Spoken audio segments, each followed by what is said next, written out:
From the Middle is a founding member of Odd Pods Media. Hello, everyone. Thank you for tuning in to episode number 271 of From the Middle.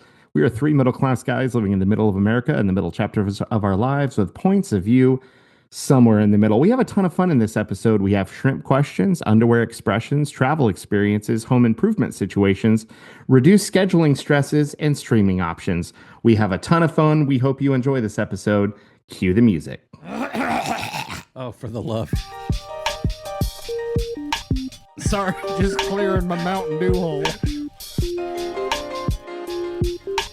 I got my phone hole cleaned today. That's where you keep it? You're so cerebral and you're so developed and evolved.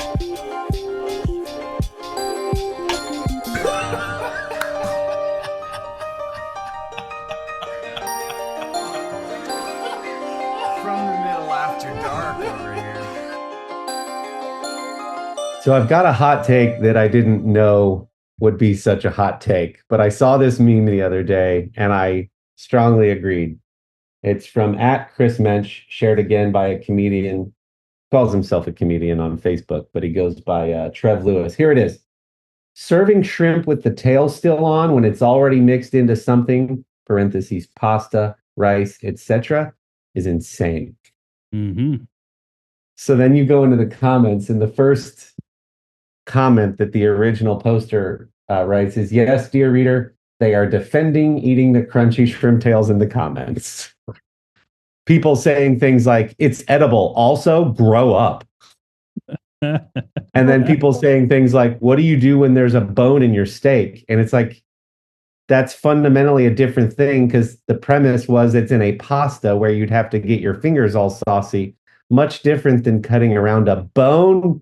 Commenter, I have to know you guys' thoughts about this. I ate a shrimp tail one time when I was a kid because I didn't know any better.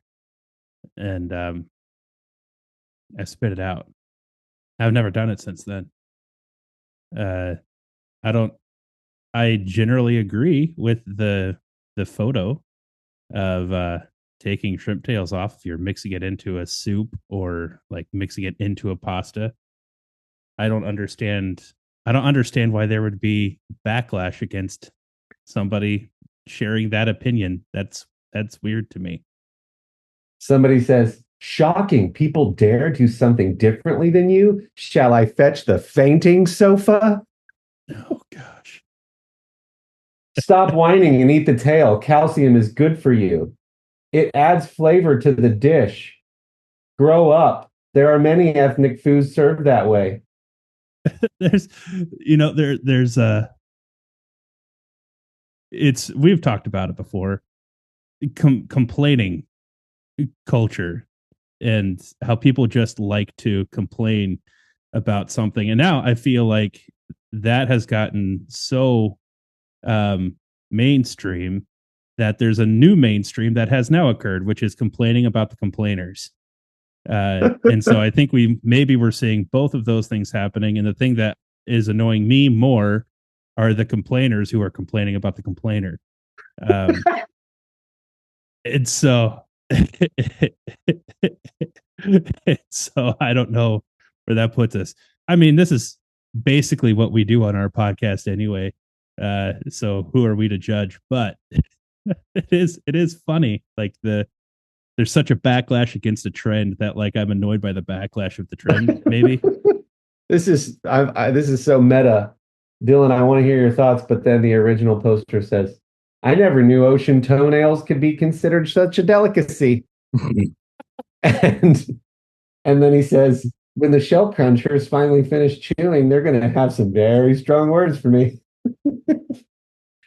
I think the complaining to the complainers feels like trolling to me. Like they don't actually eat the tail.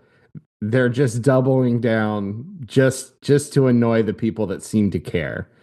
Yeah. However, the original take is spot on. This is America. We don't put shrimp tails in our food here broadly. We don't eat them here. If other countries want to do it, fine. And I'm not saying no one does, because that'll be the reaction. Well, obviously, some people do. Sure.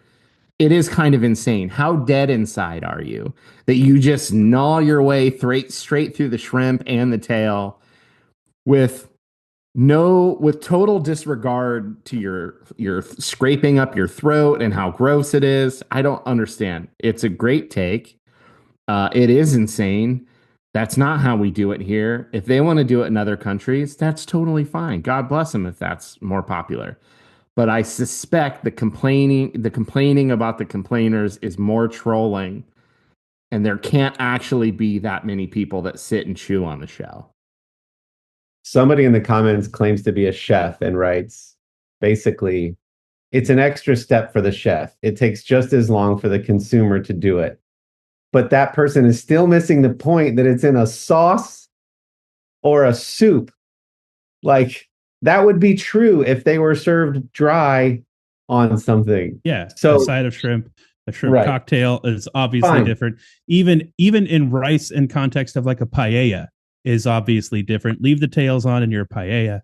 But if you're putting it in a soup, yeah, take the tails. So I brought this up to Sherry last night. It was our 20th anniversary yesterday. We celebrated by going to her favorite place, Cooper's Hawk. I got a lovely gnocchi carbonara and added shrimp to it. And they were served without the tails on, but it prompted this meme. And so I brought it up with her and I said, you worked in a restaurant and you love cooking and watch a lot of cooking shows. What do you think of this? And well, actually, I think I posed it like, why would a restaurant serve a dish with the tails on it in a sauce? And she had an interesting take. Perhaps it's a signal to the quality of the shrimp. So shrimp without the tail, you could argue, just came out of a bag, or it's like whatever. It being served. So my comment on this to my friend who shared this guy's post was that I've observed this is more likely to happen at fancier places. And then Sherry replied that maybe that's them trying to signal that this is a fresh shrimp. So shrimp is one of those things that around here, I'm pretty sure is almost always frozen, even in the fancy places. We just don't get fresh shrimp here. They actually say that it's one of the few foods where it's fresher if you get it if it's frozen like at the facility by the dock, and then they ship it. That is a fresher product than them trying to ship it unfrozen and getting it to you in time. Interesting. So it's actually better to go with frozen shrimp around here. I could be wrong about that. I'm basing this off of my own watching of videos and trying to remember what I think I remember them talking about. So I don't know. It might be some chefs consider it fancier in some way, shape, or form. I feel like people have to have strong thoughts on this and need to weigh in. They could just walk the whole cow into the dining room and show you how high quality it is. If they want. Yeah, just here's Bessie. This is what you're getting. It's bizarre. Tim, it really matters how it's being served, and the whole idea of the soup or the pasta feels like a very clear signal that it should not be there in my mind. We're not talking about certain other cultural dishes, or obviously not a cocktail shrimp tray or something like that. If you want to signal it's higher quality, there are things you can do that actually show value and higher quality. And then there's bringing out a steak in a gold briefcase, which makes it seem like it's fancier, but we all know that it's not. I think if we read the room on that one, everyone knows that shrimps have tails, and I don't think anyone is blown away by, oh my goodness, the tails are on this. These must be the good ones. yeah. Sure, that might be what they're trying to do. That doesn't mean it works. And I'd be curious to know, to see our chef buddies' credentials in the comments. Is it Frank from the Sizzler, or is he a 5-star chef at a well-known restaurant? Credentials should matter. as well. You guys do not disappoint. I knew we would have strong thoughts on the matter. How are you? It's good to be with you for yet another week. Hey, Middlers out there. Thanks for joining us for another episode of From the Middle. We're excited to be with you all. There's a lot in the shared note this week, so I'm excited to get into it. What's going on? Well, I can start with how I'm doing. The shrimp conversation was fun. I did just order some new meUndies, and we've talked about meUndies before. It's a very nice brand. Uh, they were running some kind of promo, and I ordered more because of the promo. It was like buy one get one free, or buy one get one 50% off, or something where I thought now's probably a good time to just buy extra. It's a pretty good deal for that brand. So I was kind of just skimming all the brands, and if you've never ordered there before, it's like the little color dot where you can click it, and you've got to I had to scroll on my phone to actually see the print, and then scroll back down, and then click or tap another color, and then scroll up, and da. So I'm doing that really quickly, just trying to throw together an order. And I found about a half a dozen designs. I'm like, great, these are good. I like this mix. And one of them was like a nice, tropical theme, like a tropical sunset theme, which I thought, oh, that's cool, you know? And so they showed up, and it's a very nice print and nice colors.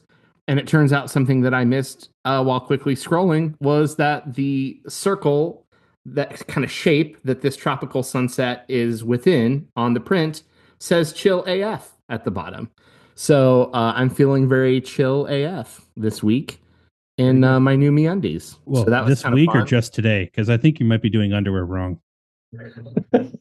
This week. Anyway, so I'm Awesome. I wish it was chill and funny, but I don't think that's what the kids mean when they still say chill AF. So, fortunately, not something I would put on display anywhere.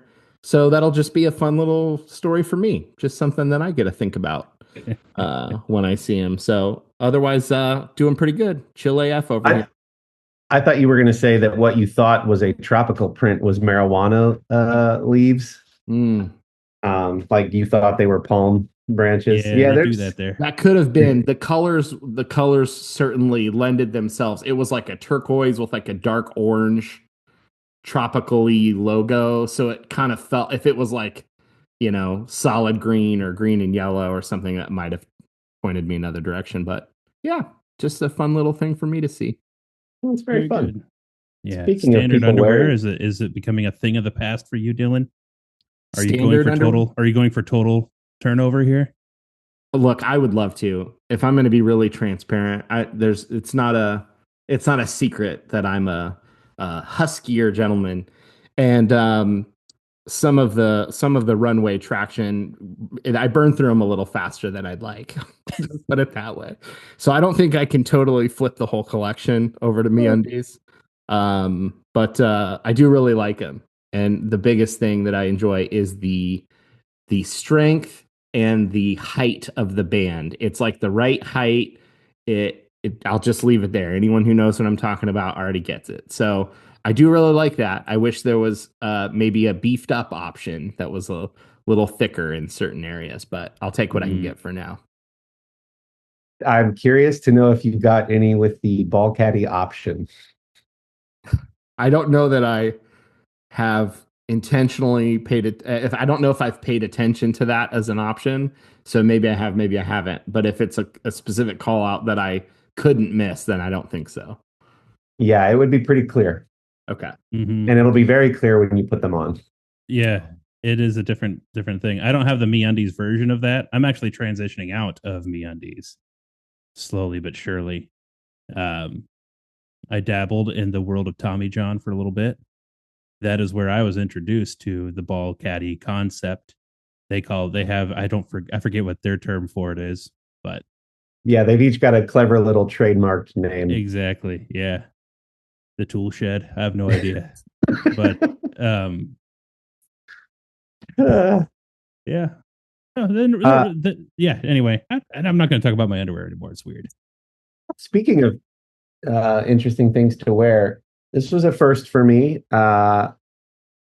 Traveling to Seattle this past week, both at departure and returning multiple passengers. Not multiple. That makes it sound like it was more than one. There was one in each case on the plane with blue latex gloves on, like medical gloves. No mask. No mask. But made the conscious choice to have light blue latex gloves on. Never seen that before. Not making any judgments. Just thought it was noteworthy. I figured if you were going to have the blue latex gloves, you'd also have a mask on for those still concerned about COVID. Understandable. Just thought it was interesting. Thoughts? That is, I feel like they should have to wear something on their t-shirt that explains themselves. Otherwise, they're just going to make everybody nervous around them. That's what I think. That should be etiquette these days. That if you are wearing any kind of personal protective equipment that other people can see, it would be helpful for the rest of us to just tell us why. Germaphobe. Perfect. Totally understand. That is great. Yep. Is that it? Yeah. Processing fentanyl in the bathroom. Like that. That's when I want to know, because that means I want to, stay with can I borrow some latex gloves when I forgot to take them off from work? Very forgetful. Do we need is this essentially like tech in the future should have like live status like projected above our heads with like things about us that are important when we're all to wearing our Apple glasses? Yeah. And we can maybe they're like a part-time Smurf furry. And that'd be the opposite though. Blue skin, white gloves instead of white skin, blue gloves. So yeah, anyway, I get the gist. Speaking of displays, so that we all know what's going on, I had a very cool experience this past week in Seattle. I almost never share the customer that I'm meeting with for our workshops, but in this case, I'm allowed because it was made very public. I'm going to share my screen again for those following along on YouTube. I got to work with a company called Sony Honda Mobility. They are their own company, but it is a joint venture between Sony and Honda. They are making, available next year, this car. It's called Afeela. And again, joint venture between Sony and Honda. So you can imagine all that Honda brings to vehicles and all that Sony brings to entertainment. And if you'll notice the front, just by this individual's derriere, is a little display that says Afeela. That is customizable. So you can put different messages on that. As of right now, this is still a prototype. The obvious question is, can you leave a message in mirror for the driver in front of you, like, get out of the left lane, you beautiful human being? Whatever. So anyway, the answer to that was no. It's mostly like the Afeela logo. Happy Birthday Carol was the other option that they displayed if you were going to give this as a gift. But we got to sit in it. So I'm not going to play the audio, but just some clips from the inside. You'll notice right away the yoke steering wheel. Very cool feature. Really like that. And the display goes all the way across the screen from the left door to the passenger door. Those blacked out screens would be side mirror views, the driver's view, and then the passenger has, let's call it 2/3 of that display that they can customize, and each backseat passenger has a screen. Now, the passenger and the backseat passengers can either all watch the same movie at once, or each have their own things playing, but it would be synced up if they were watching simultaneously. A lot of fun features. You'll see here, he's doing a navigation thing, your typical aerial view, but across the whole dash, zoom in, or 2-finger swipe for the 3-dimensional view, which was pretty sweet. You can pass that over to the driver or pass it back over to the passenger. And then here's what he's showing, different themes that you can choose. So Spider-Man, because Sony has Sony Animation Studios, Gran Turismo, Little Big Planet, 65, but he switches right here to the Spider-Man display. Then all the lights in the vehicle change according to that theme. as well as the sound that gets played for the engine running. So it all changes to like purples and blues. Very, very fun, very unique experience. Comes out next year. I think it's going to start at around 45K and maybe go up to 55 or 60. But they're basically trying to make a more engaging and affordable competitor to the Teslas. So that was kind of a fun experience. And you guys are tech geeks as well. And so I wanted to get your thoughts on it. What a time to be alive. You know what I mean? Question though, does it feel like investment in driverless cars should precede in-cabin entertainment and media options? Because if I have to still drive, but The Office is playing, I'm going to be highly distracted. You know what I mean? Like maybe the other way around, and then the seats can reverse, and you can sit and have a conversation with people while the car is moving. Very cool though. I think the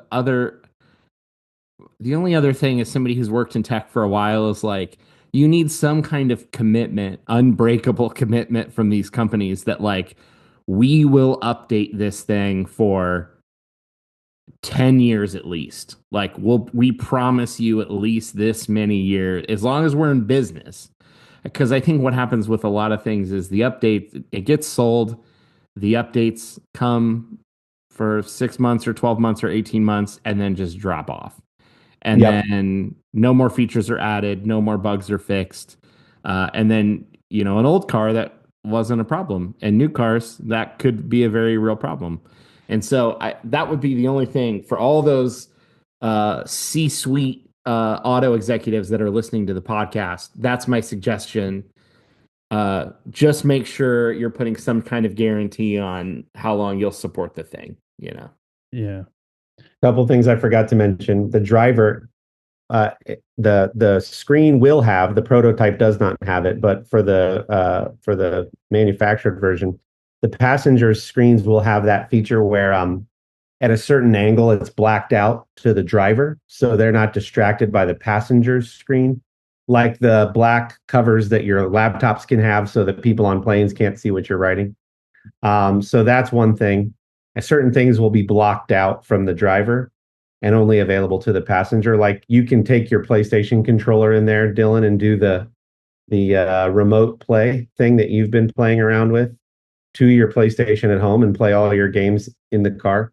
But yes, that's an important thing to mention. He said, the guy giving us a little tour, he's multiple times said, now this is just the prototype.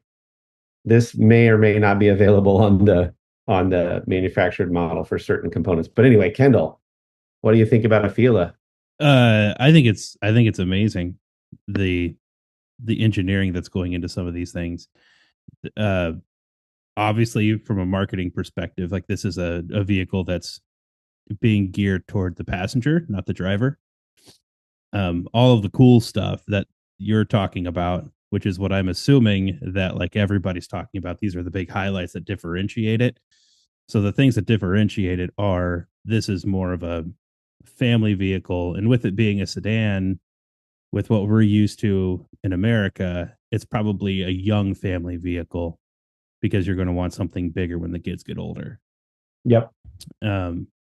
So it's in that perspective, it's oddly a relatively niche market for such a high dollar purchase that they're expecting people to buy. So there is that. There are a lot of people who will buy it just because it's the new cool thing. But there aren't enough of those to sustain it past a couple of years. One issue that I don't know, maybe the market just needs to get flooded with these things and stuff needs to get figured out. But one thing that I've thought about that was already hit on, that Dylan already hit on, is for a lot of people, myself included, when we buy something, when I buy shoes, I expect them to last forever. And for the longest time, we've been a culture, generally speaking, we want cars to last forever. We want to be able to drive them.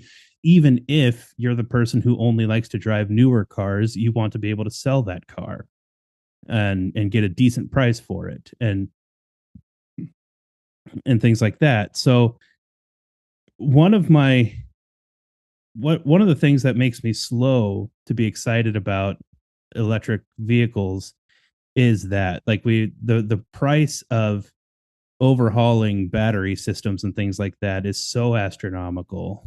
And are we creating cars in the same way that we're creating cell phones? And if so, like any environmental impact that we think we're making, we could be just destroying, because now we're making Offsetting. cars that are doomed, that aren't going to last forever, like a normal combustion engine car could. So are we doing that? Are we expecting that people are going to throw away cars after 20 years? Mhm. And like it's not even going to be available for the 16-year-old who just needs his first car. Yep. So I think about that with these as well. And it's those kinds of questions that, like, when we think about infrastructural changes on the way Americans drive, it's those kinds of questions that I feel like not enough people are talking about. Great questions, as well as the driverless questions. I think, to Dylan's point, some of those things are outside of these manufacturers' control because there's a lot of legislation around how that's going to work.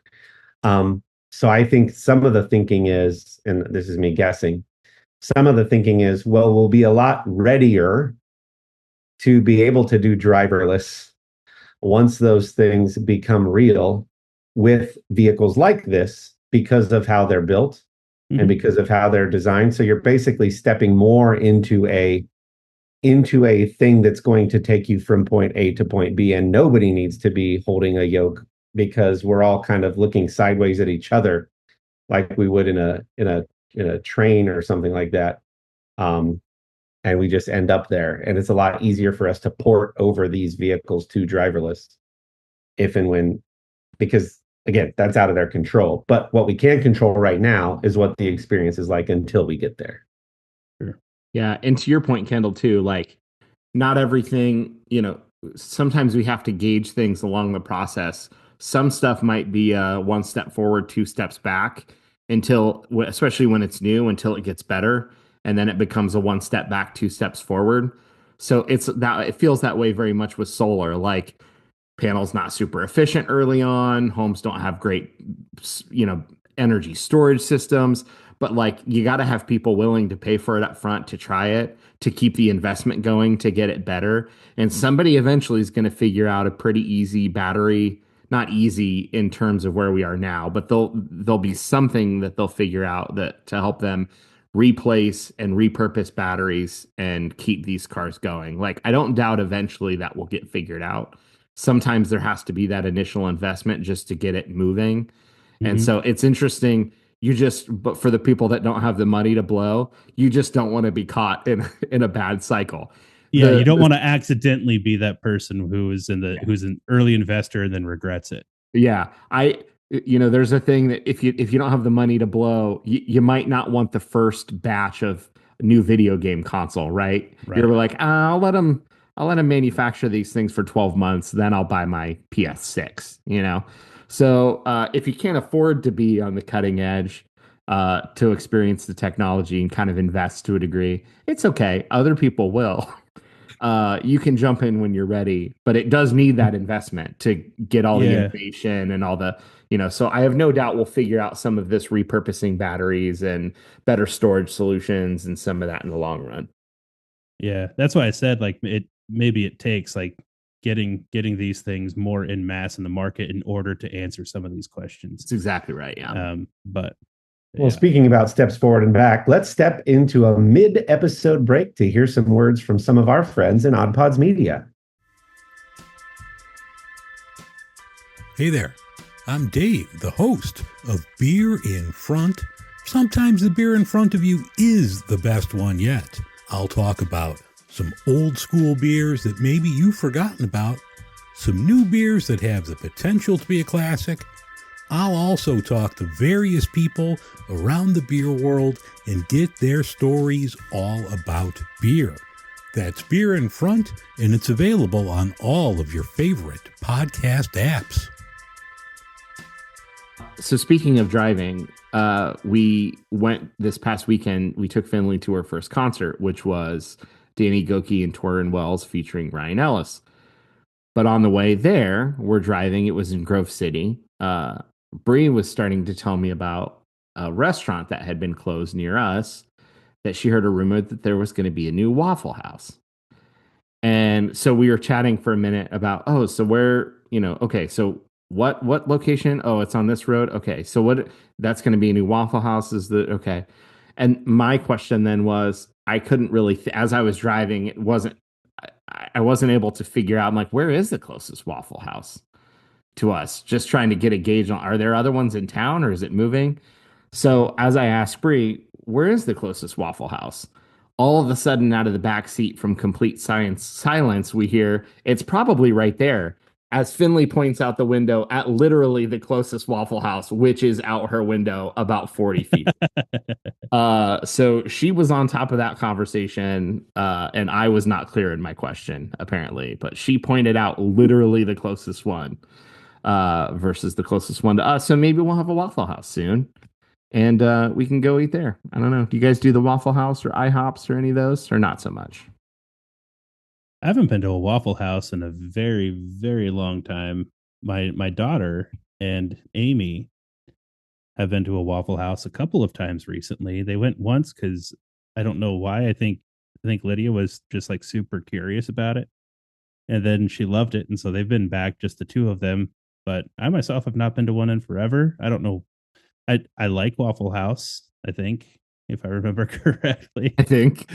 I heard, so I watch a lot of cooking videos on YouTube, and while I don't have a Blackstone, the current craze with the Blackstones means that I'm consuming a lot of Blackstone content.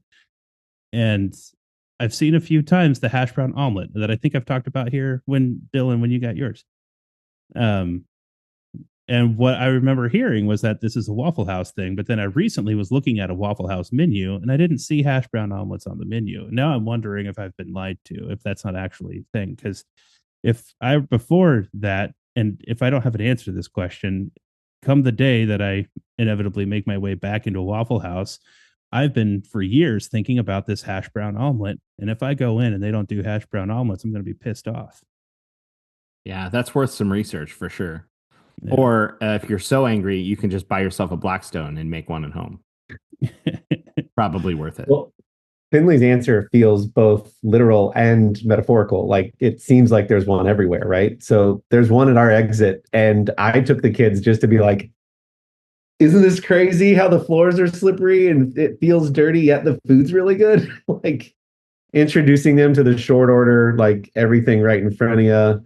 Old timers and truckers at the bar who you can tell come there often because they know the wait staff by first name. It just like it's just the experience, right? Like, you're probably going to see a viral video that takes place at this very Waffle House later this evening. Like, somebody got upset and threw something at somebody else. Isn't this fun? And so yeah, we've been recently just because one's so close.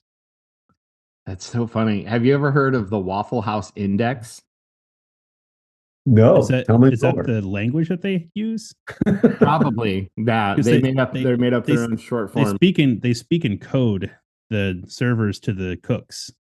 I've also read more extensively than I care to admit about how servers and cooks talk to each other to communicate dishes that need to be cooked. Anyway. Yeah, and supposedly you spend more time with your kids than us. I don't know. So I don't remember where I heard this referenced. It was some documentary or YouTube video or something. I'm not going to pretend like it was smart. Maybe it wasn't. But it is a thing. It has its own Wikipedia page. You can look up Waffle House Index, and I'm just going to read what it is because I thought it was bizarre at the time. But it's a metric named after the ubiquitous southern U.S. restaurant chain Waffle House, known for its 24-hour, 365-day service.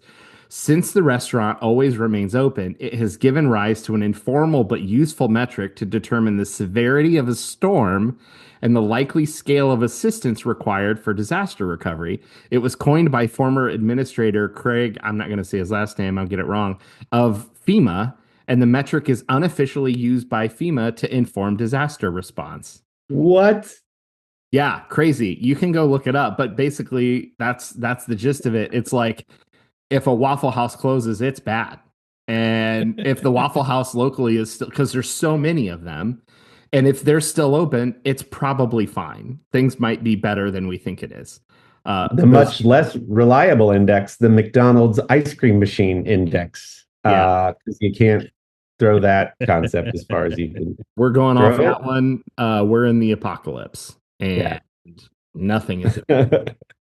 So there you go. Waffle awesome. House Index. That's fascinating. Kendall, what's up with you, man? We've What's got going on in here?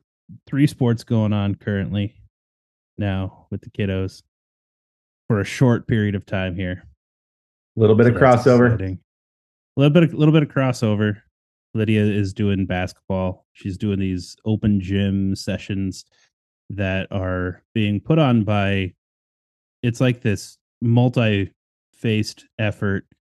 Started with a local travel team out of Gahanna, and I think they might be trying to expand into having multiple teams. And what they're doing is what they've done the past couple of years, I gather, is over the summer they would do like open gyms on Saturdays. And so like the coaches of that team would just invite any community girls who are interested in maybe trying out for Kova basketball. And they use that obviously to recruit, to have their current players still in shape and working on fundamentals against other girls.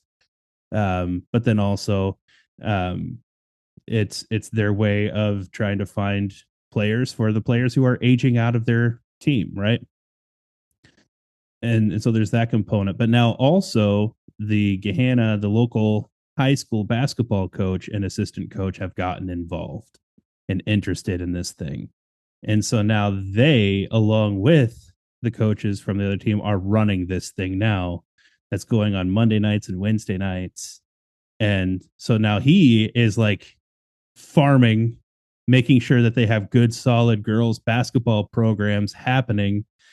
And so that, you know, in 10 years, they'll be his is the whole thing. And they had like, so I was there. We went a couple times over the summer on Saturday morning, and it was not very well put together. It was just like the coaches from the travel team. There was like maybe a dozen, 20 maybe girls there. You had to be like in the local Gahanna community Facebook group to even know about the thing, which is how we found out. When they cancel, it's like people show up and like because there's not even an email list.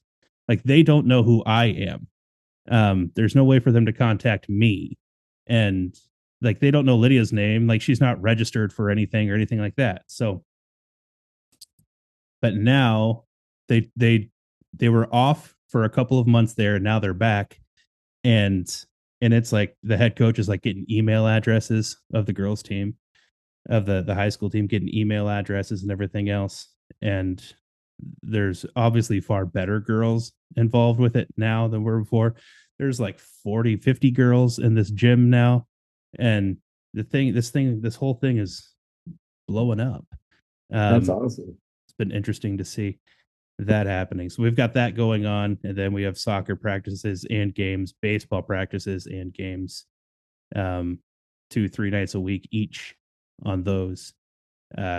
So my life is it's an interesting schedule. I was talking with somebody about this today, and they pointed out that I seem far less stressed out about kid schedules than I used to be, even though I'm busier now than I was with stuff. And I think that's very true. I was freaking out a little bit about it like a year, 2 years ago. What's your secret? I don't know. I've settled in. I've gotten used to it. You gotten a good system going, I guess. Awesome. Or just don't panic if a kid is late or misses one. That's the thing. We like, hey, that's true. You might be late. You might miss this one. Like we do our best, but sometimes it's just so crazy that you're like, is what it is. Well, actually, we have a driver though. So we have a driver though. You have a driver now. So what's also very, very helpful is, I mean, a couple of years ago, like I had to get the kids ready to go.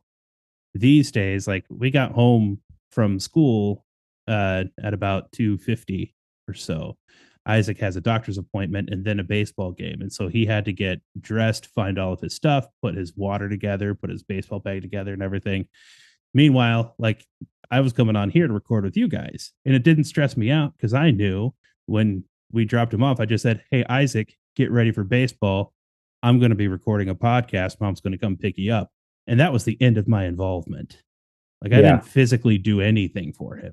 Nice. So I think that is extraordinarily helpful as they get older. Yeah. Some people chew on sunflower seeds. Some people chew on shrimp tails. Whatever gets you through the stress, you know. But kids being older and being able to get that stuff, that's way more helpful. Yeah. Well, just a little update from the Hubble home.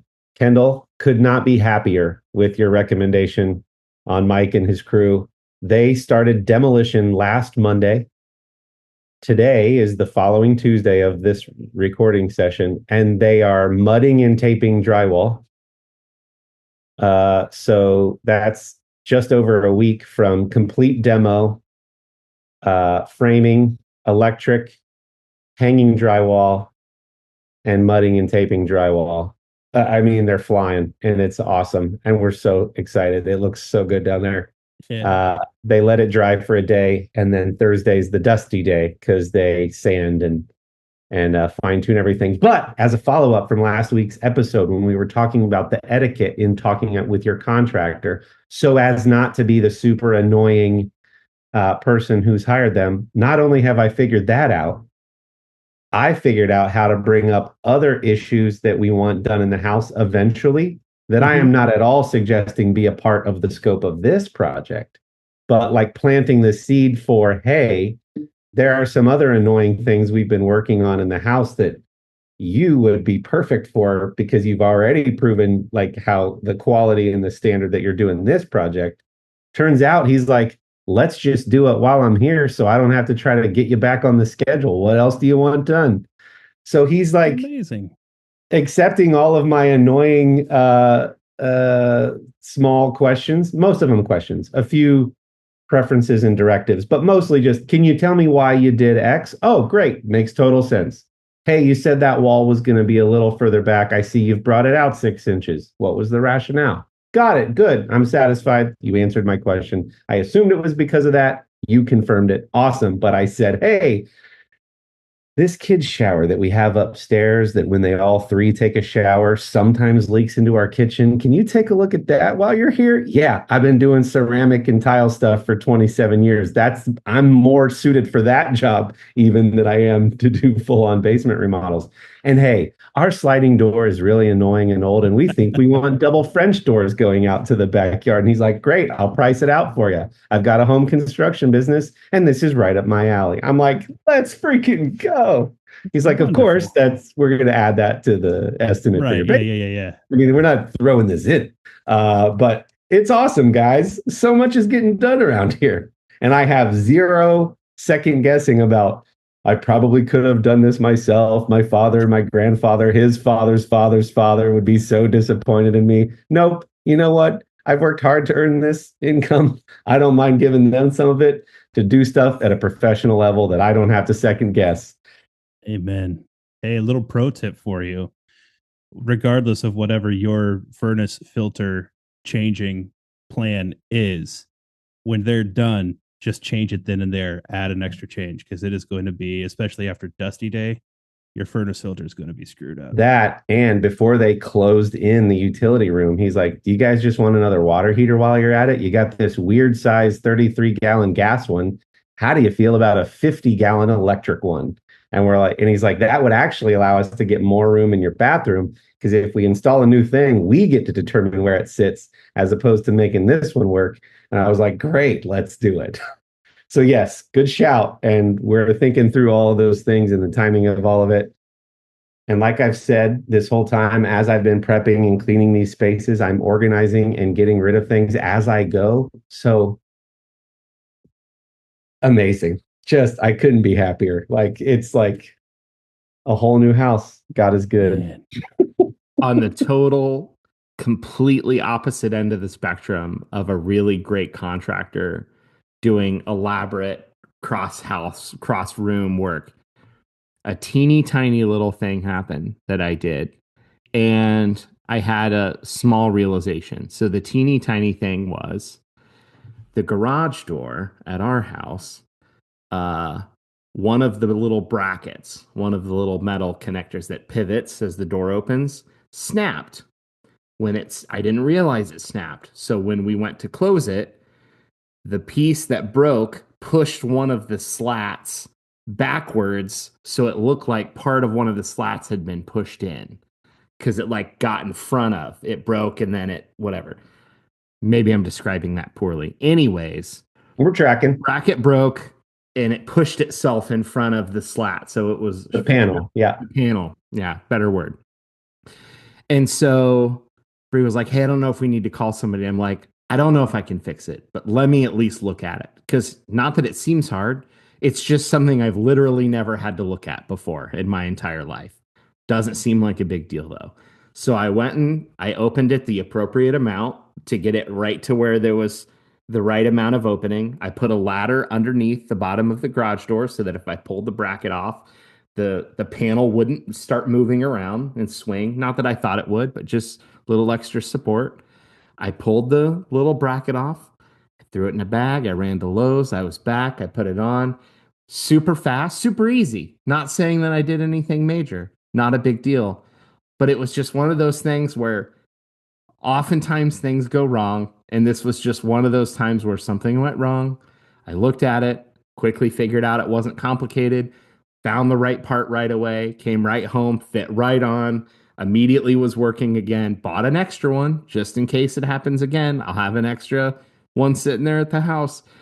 But the realization was sometimes it's not about the size of the job. Sometimes it's just that I've never done this thing before.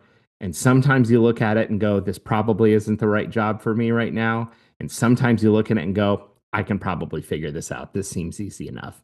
And it worked. And so the satisfaction isn't always in the big work. It often is. But sometimes it's just in the little things you have to figure out for the first time.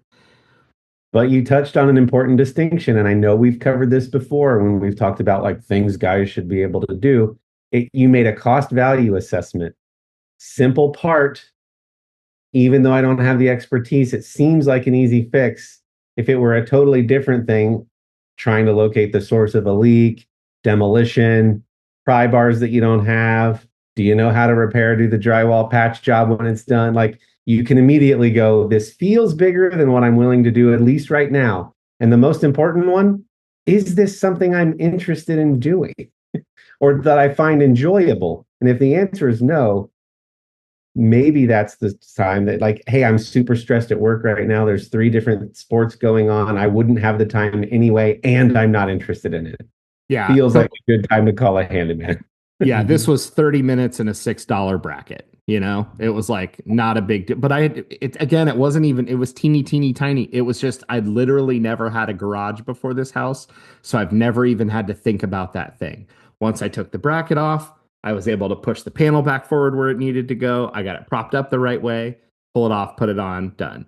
So The good I'm feeling. sure- Proud of you, buddy. That's awesome. That's how proud I feel after a teeny tiny little thing. I can only imagine how you're feeling with all these major changes. Well, I'm not doing any of it, but I can relate when it's like, I've never changed the oil in a motorcycle before, but I'd like to learn how to do that because that would be fun and something where you put on some music in your clean garage and do it yourself. And now I know how to do it. But yeah, so I'm totally with you. Not a big deal. Guys change their oil all the time on much more complex machines.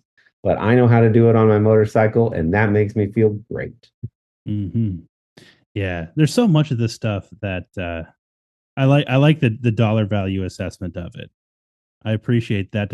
I don't know that I've ever thought about that before. It's like if I screw it up, it cost me what, $20 for a piece of hardware that I bought at the store, and then I bring someone in to fix it. Like it. And when I say cost value assessment, I too mean the mental cost or the anxiety cost. I mean literal and figurative cost value, like the value of me doing it and the cost of resources, energy, time. But yes, the dollar as well. Also, the same thing for cooking and people who are scared of burning a steak. It's a $10 mistake. It'll be okay. Yeah. I mean, don't, yeah. If you don't know how to cook a steak, don't start on like a, $300 Wagyu ribeye. Like, don't do that. Buy the cheapest steak you possibly can and try that one.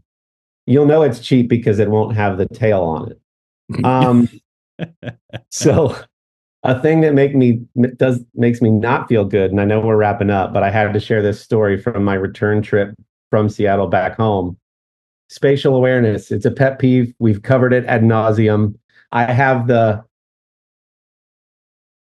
most lack of spatial awareness story perhaps ever. So, two gates leaving Seattle are based on one being delayed and one being on time. They're departing at about the same time, which is always a bit of a nightmare because each gate is completely full of people.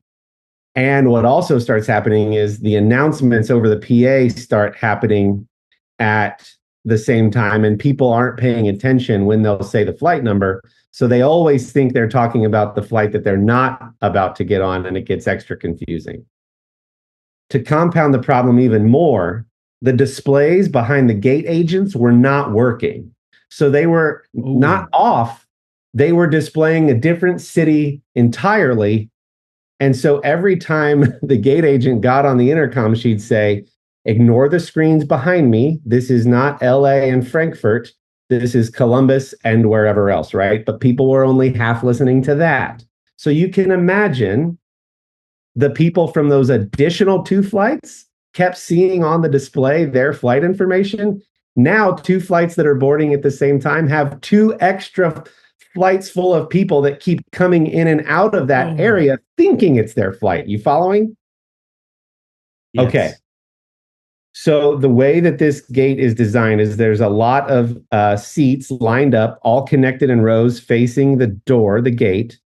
And then alongside the wall is another row of seats.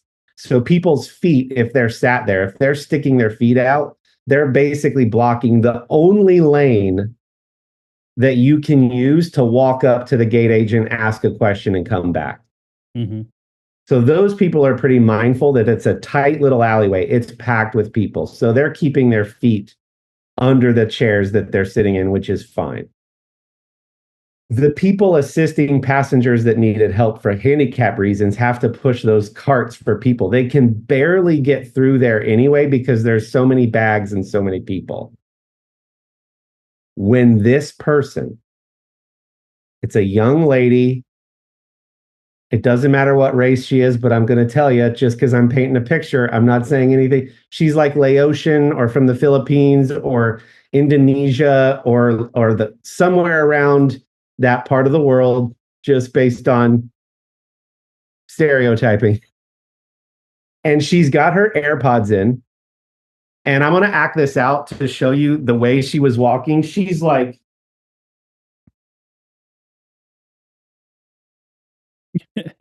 so like a strolling prison guard is what like strolling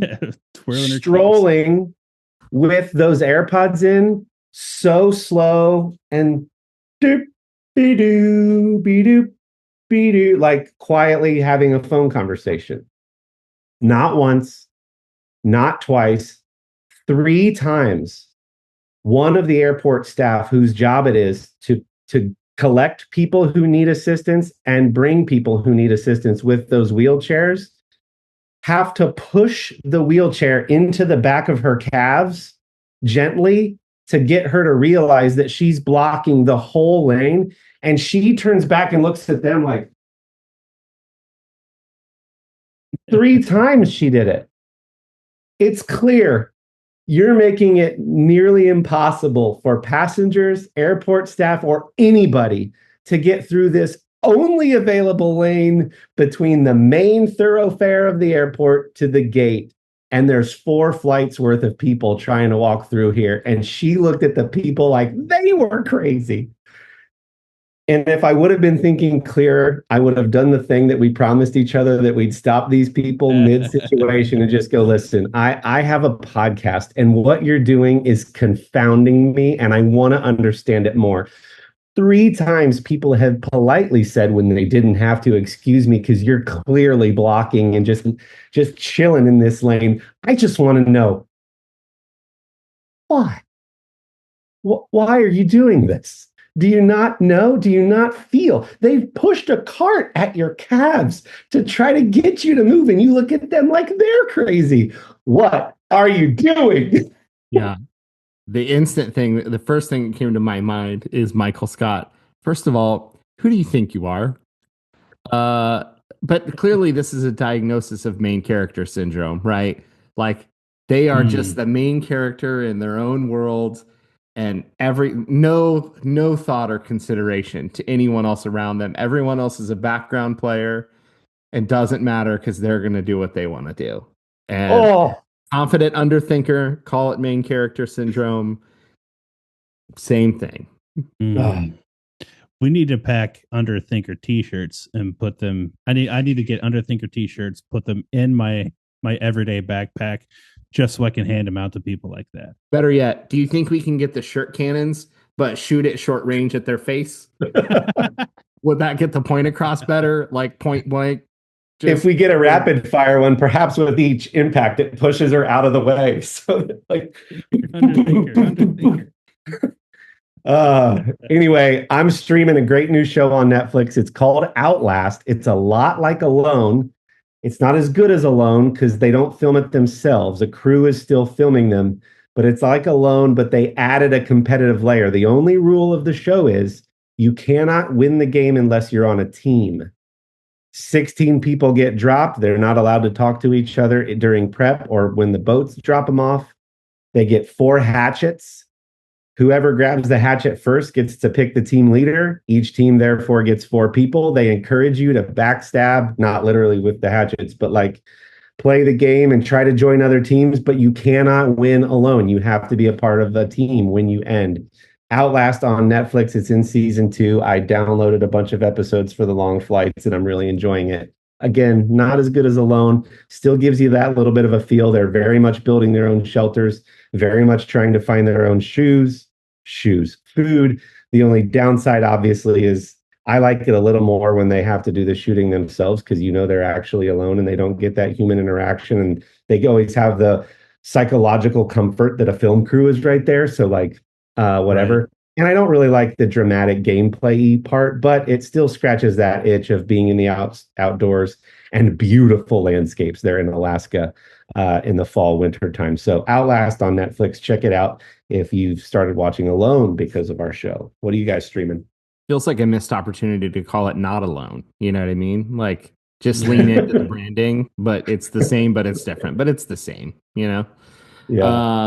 One thing that I just watched that was very funny, not for teenagers, only for adults. Jack Whitehall. People are very familiar with his stand-up comedy. Maybe not very familiar. That's a little too generous. In the Adventures with My Father show. He also has that. Well, he's done a Fatherhood with My Father. 4-part series because he's a new dad. And the 4 themes of the 4 episode are birth, technology, survival, and longevity. And so those are the things he's exploring, those themes. The birth episode is before he's a dad, the technology, survival, and longevity. Very funny, as always, if you're into his sense of humor. And very cringy. The survival episode was very cringy because he decides he wants to go visit preppers and he wants to go do some like tactical training with a former Marine. And if you know Jack Whitehall, all of those situations, he's just only cracking jokes.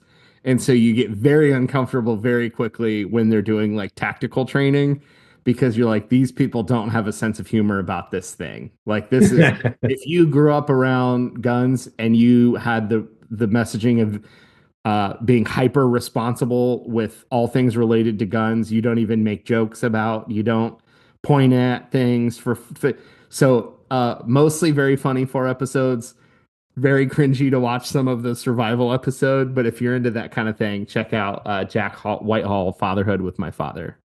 Awesome. Worth watching. Very good. I'm about half of an episode away from finishing season 2, which is all of the seasons so far of the arc on Peacock. Talked about it last week. Yeah. It's a sci-fi show, and you have a bunch of people on a spaceship who are looking to propagate a new planet. And I talked a little bit about how the first season felt very first season-y with actors who are trying to figure it all out and everything. I have now switched my opinion to I think the actors are good. I think maybe the writing is bad or the actors are ad-libbing little bits and pieces, and it's starting to bug me a little bit. They're explaining the plot way too much. Like they're not just allowing the thing that like this guy wore that shirt and it meant that deep thing or whatever, and like let us figure some of that stuff out instead of just like having a conversation that wouldn't have actually happened in real life, so that they can like explain it to people. And I had the thought of, and maybe we can talk about this another time if we want to, when we were kids in school, in high school, we're reading literary heavy books and picking apart symbolism and things of that nature. I'm wondering if younger generations of folks aren't going through that as much, that's because our generation might have complained about it and thought it was stupid. And if that's true, then I have buyer's remorse on any changes that might have happened. Because if people can't pick up some of these more nuanced plot points without it being told to them, then there's a problem. So I don't know if there's a demographic issue there, and like maybe writers are like trying to make sure that nobody misses a thing. But yeah, I feel like the writing needs to be a little bit more subtle. Kendall, thank you so much. You brought that up, and that's a concept I was using to critique another show in our podcast. I don't remember what the show was now, but I was trying to find the word, and it's when you force exposition. So it's bad or forced exposition. You're putting making the dialogue explain what should be inferred from a halfway intelligent human being. But when you force the exposition like that, it just feels campier or like cheesier in some ways. Sometimes it's like, you're kind of making me feel stupid as the viewer. Like, gee, the only way we could get out of here then is to find and you're like, yeah. It's like, well, there was this moment, even little things. There was this moment where the officers in the officers' deck were separated from the rest of the crew, and it was a moment where it looked like they were about to all die, just the officers. And you have the one acting captain who, instead of just saying the important, heartfelt thing that she wanted to tell her crew, instead of just doing that, they prefaced it with, guys, just because this might be the last time I ever get to talk to you. It's like, no, we already understood that part. Like, you don't, it's like just that little thing. Yeah. In context is like, just take that sentence out and the scene would have played much better. Yep. All right, but you're still hanging in. Still hanging in. I still like the play. Right. You know what else we still like? Artist Man products. And if you have a face that you want to take care of, or hair on that face that you want to take care of, or maybe even both, you should check out artistman.com and get yourself some men's grooming products. Kendall, by the way, follow up. I'm loving the Panade, or whatever, however you say it. Yeah, Panade. The gentleman's powder. Boy, that's amazing. Artist Man doesn't have it, but they have lots of other good stuff. And you should go to Artist Man. I'd buy it. Yep. Hey, that's a cue, Artist Man. Check out artistman.com. That's ARTIUSMAN.com, and use promo code The Middle, all one word, The Middle, in the promo box at checkout to get 25% off of your first order. And all subsequent orders will be attached to us. You understand how referral marketing works. It's the 21st or 2nd century now. So go get some stuff. It's amazing. And Kendall, Dylan, it's been fun hanging out with you. This felt like a good flowy episode. Really enjoyed it. Not too much exposition. It felt awesome. So join us next week on From the Middle, where we'll have just as much, if not more fun. Bye. Bye.